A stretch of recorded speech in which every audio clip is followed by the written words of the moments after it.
Who are the economic hitmen? Are they putting insolvent countries in huge debt in order to control them and profit from their resources? The rich were getting rich, but the poor were getting poorer. I think what's important is that it absolutely happened and it benefited a small group of rich people in the global north. It's important for people to understand this is a systemic problem.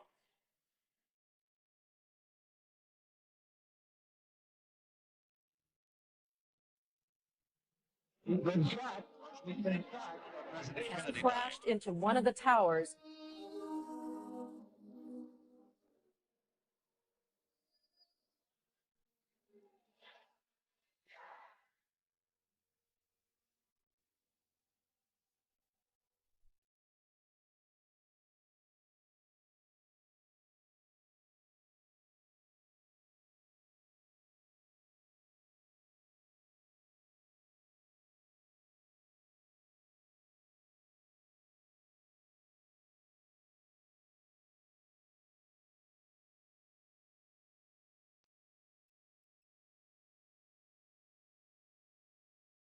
Money was being diverted from health care, education, to pay off the loans. There were a lot of people that did benefit from these crises. Everything has been done to keep this game going.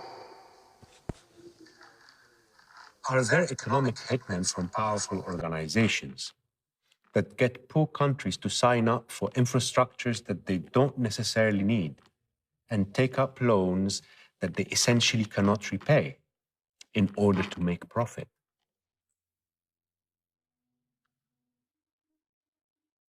After I studied economics, I worked as a stock trader.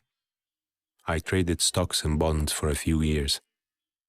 I would read company research and study the price movement in the market. It sounds boring, but I loved it. I actually still do. In my family, everyone is good with numbers, but I left the trading floor to become an actor. And because of my previous job in the market, I came across a book titled Confessions of an Economic Hitman by John Perkins, and I was shocked. These people were not discussing buying and selling stocks or companies. It is actually about buying and selling entire economies.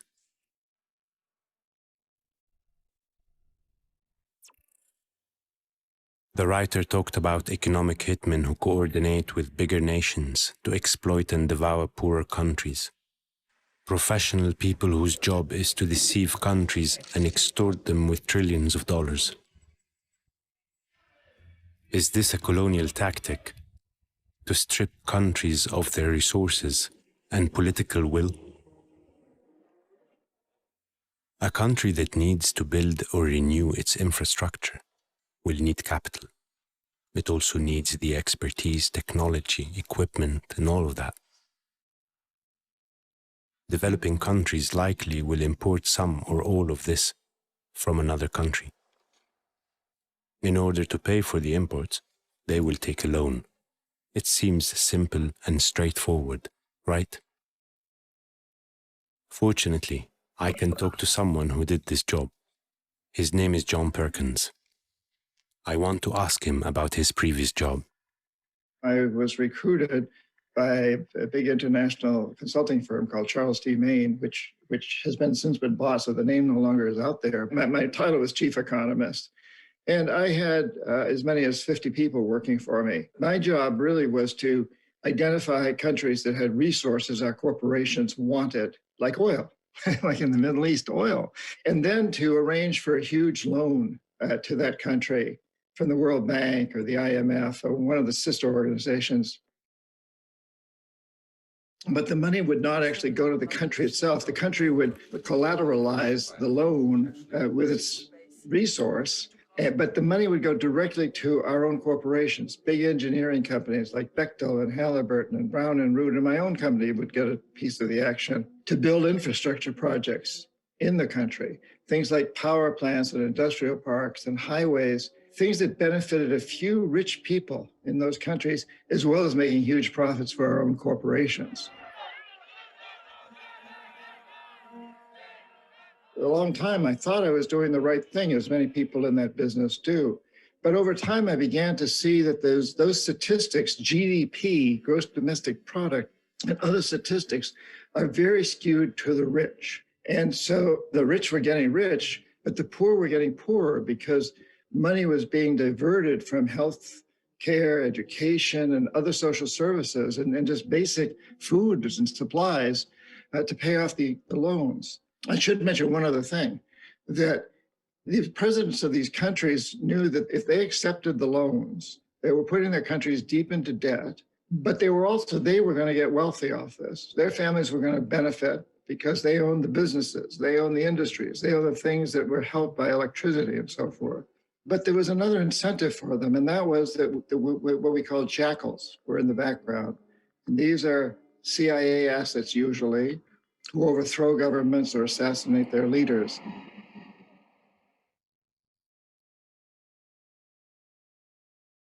John Perkins is not the only one that spoke about this. Many others say that developing countries which are in heavy debt may go through coups and assassinations as a result of not wanting to play by these rules. And they say that these institutions and companies that lend countries have thousands of employees, and some jobs there are to manufacture and manage such crises.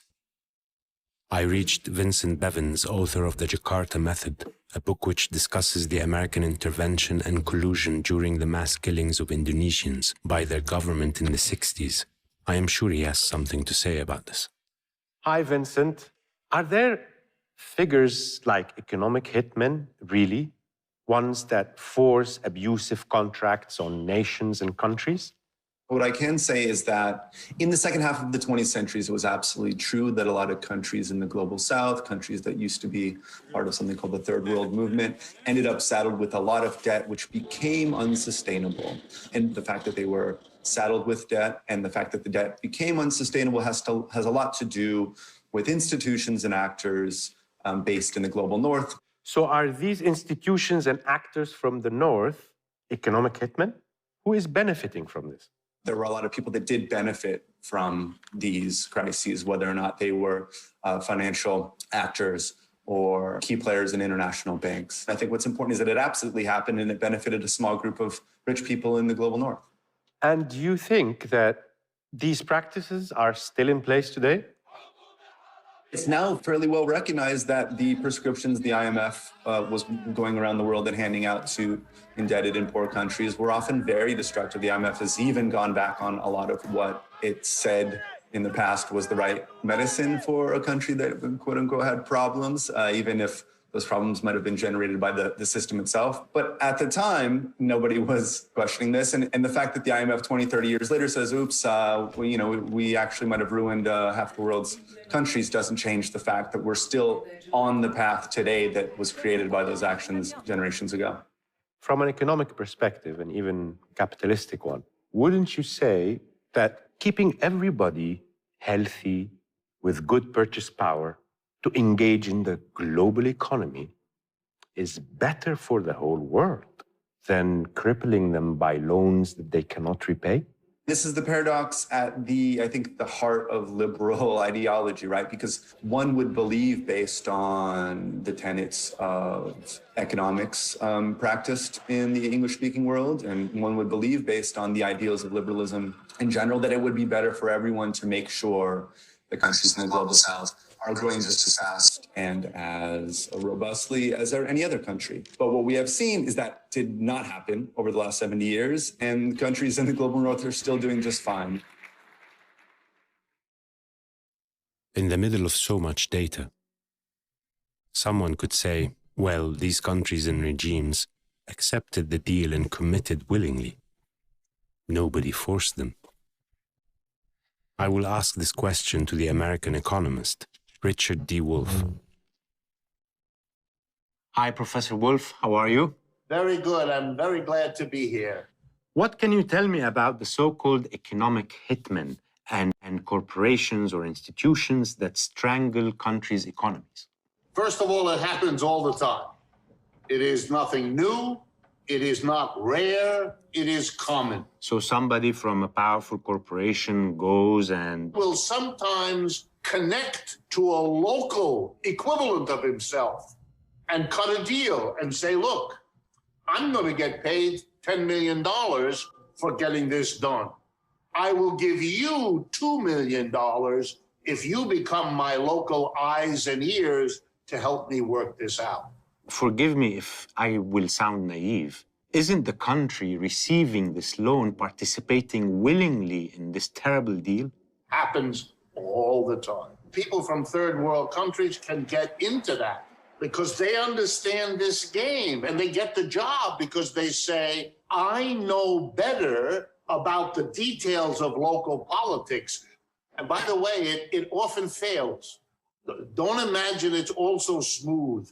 Sometimes one of these people will get drunk and say the wrong thing to the wrong person. Sometimes a local official will have a change of heart and want out of this situation. Sometimes people who take a portion then get blackmailed by somebody else who knows they did that, and now they have to get out of that. International credit is a very complicated, sneaky, personal business that can have all the different twists and turns that you can imagine. Sometimes we have whistleblowers, people who speak up out of principle. This could change things, actually, right? The only answer I can give you is that everything has been done imaginable to keep this game going. And one of the most important things is that when you get caught, either nothing is done or one or two individuals are punished, but you never change the basic system. And let me be for a moment the advocate of the banker who initiates this. That banker knows that if he can work 3 or 4 big deals, one in Ecuador, one in Mali, and one in Malaysia, he will be promoted to the president of the bank. That's how you succeed in the bank. They don't care how you do it. You shouldn't embarrass the bank, of course. But your job is to get that loan done. So if you don't, because you are honest or you have scruples, you are shooting yourself in the foot. You are destroying your own career. So often you will, if you know these people, they will tell you they have no choice. And that it's important for people to understand. This is a systemic problem.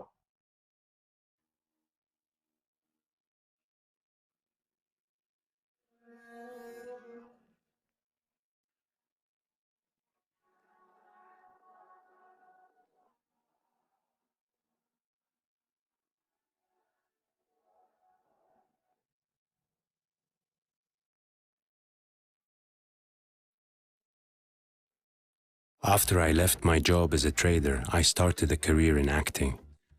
And there were times when I didn't know when the next check will be coming.